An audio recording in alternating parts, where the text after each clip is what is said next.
드라마 변호사와 가장 큰 차이는 현실은 둘러싸여 있다. 둘러싸여 있다. 이게 가장 큰 차이고요. 네, 안녕하세요. 저는 법무법인 디라이트의 안희철 변호사라고 합니다. 사회가 이제 많이 빠르게 변화하고 혁신하고 있는 과정에서 로펌 역시도 뭔가 그 변화에 맞춰서 자문을 제공하고 법률적으로 도움을 드려야 된다라는 생각을 했어요. 그러다 보니까 가장 혁신적인 곳이 어딜까?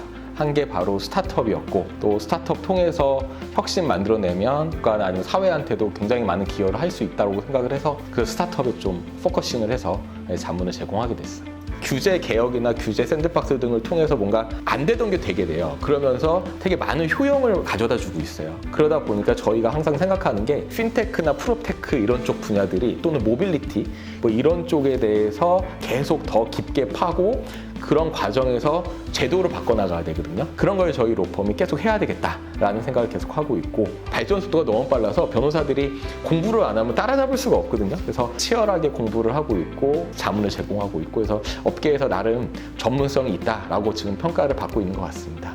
디라이트가 사실 굉장히 혁신적이에요. 오픈된 공간에서 다 같이 변호사들이 함께 논의하고 오픈된 공간에서 업무를 진행하고 있고, 기술 쪽 스타트업이 많잖아요. 테크 기반이 많아서 저희 변호사들 중에 한 절반 정도 이상이 다 이공계 출신이어서, 중요한 거는 그 변호사들이 다 같이 협업을 하냐가 되게 중요해요. 25명, 26, 7명이 다 같이 이제 업무를 진행하기 때문에 큰 로펌만 할 수 있는 그런 업무까지도 저희가 다 커버를 하고 있죠. 또 저희 로펌 같은 경우에는 가장 큰 미션이 공익을 추구해서 사회에 기여하는 거예요. 그런 면에서 저희 로펌이 다른 로펌과 좀 큰 차별점이 있지 않을까라는 생각도 들고 그렇습니다.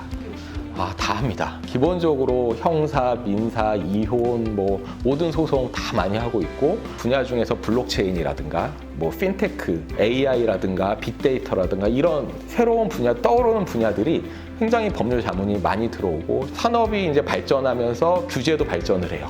그러면서 법률 자문의 수요가 계속 많죠. 첫 번째는 세미나인 것 같아요. 그러니까 우리 내부 세미나를 하기도 하고요. 외부한테 알려주기 위해서 세미나를 해요. 그런 걸 외부한테 세미나를 한다라고 해버리면 저희가 내부적으로 공부를 안 할 수가 없습니다. 우리 학교 다닐 때 시험 본다고 공부를 하잖아요. 최신의 정보, 최신의 법률, 가장 최신 판례들을 다 내부적으로 검토를 해서 자동으로 공부를 하게 되고, 또 세미나를 하고 나면 또 많은 분들이 이제 자문을 맡겨주세요. 감사하게도. 자문을 맡으면 당연히 또 더 공부를 할 수밖에 없고, 그러니까 이게 선순환 구조로 계속 가는 것 같아요. 정책 관련된 위원회나 토론회나 이런 데도 꾸준히 참석하고 있고, 그러면서 전문성을 더 키워나가고 있어요.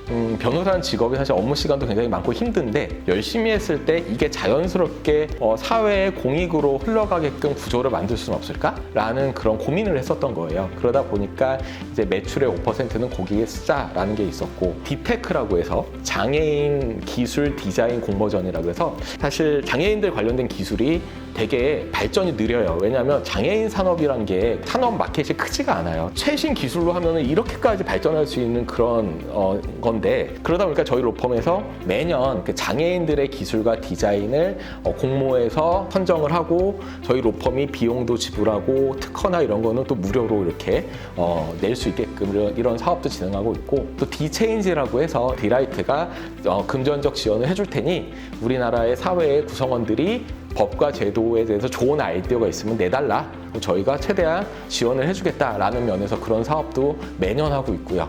다들 피곤할 때도 있고 힘들 때도 분명히 있지만 되게 뿌듯하게 사실 되게 자부심을 갖고 지금 하고 있죠. 예.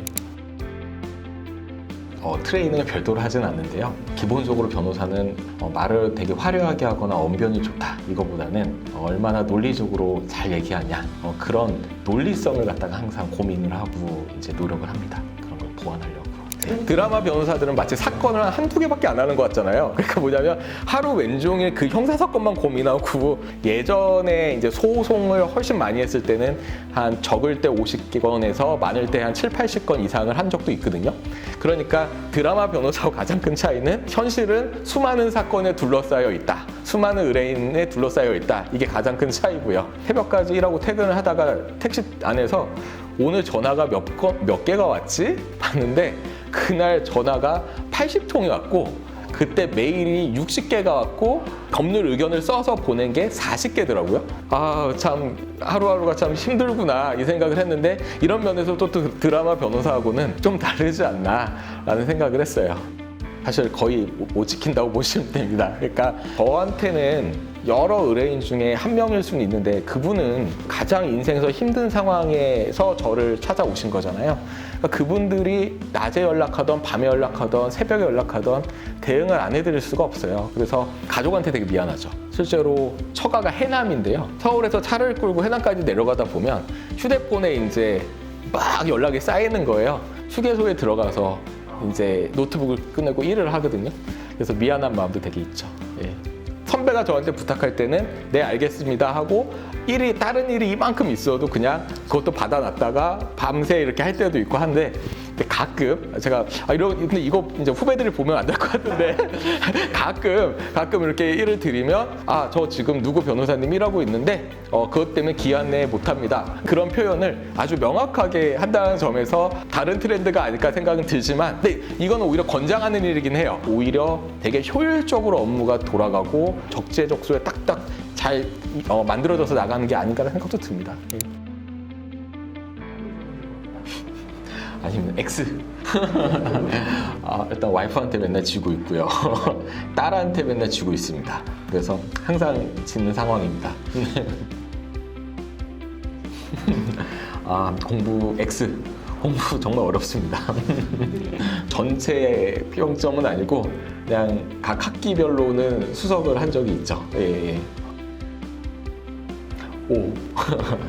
변호사가 힘든 직업인 것 같아요, 사실. 그러니까 시간도 별로 없고 업무량도 많고 모든 게 다 논리에 기반해야 돼서 법은 가끔은 너 논리는 틀렸어 라고 할 수가 있어서 그런 부분에서 되게 부담이 되거든요. 그러면서도 어쨌든 저는 다시 해도 변호사 하고 싶습니다. 드림 플러스도 D잖아요, 드림. 디라이트도 드림이에요. 꿈을 비춰준다라는 거고 저한테 드림 플러스는 또는 디라이트한테 드림 플러스는 꿈을 더해준다. 드림 플러스하고 디라이트가 되게 잘 맞는 것 같아요. 그래서 하나는 꿈을 비춰주고 하나는 꿈을 더해주는 그런 존재 아닐까 생각을 합니다.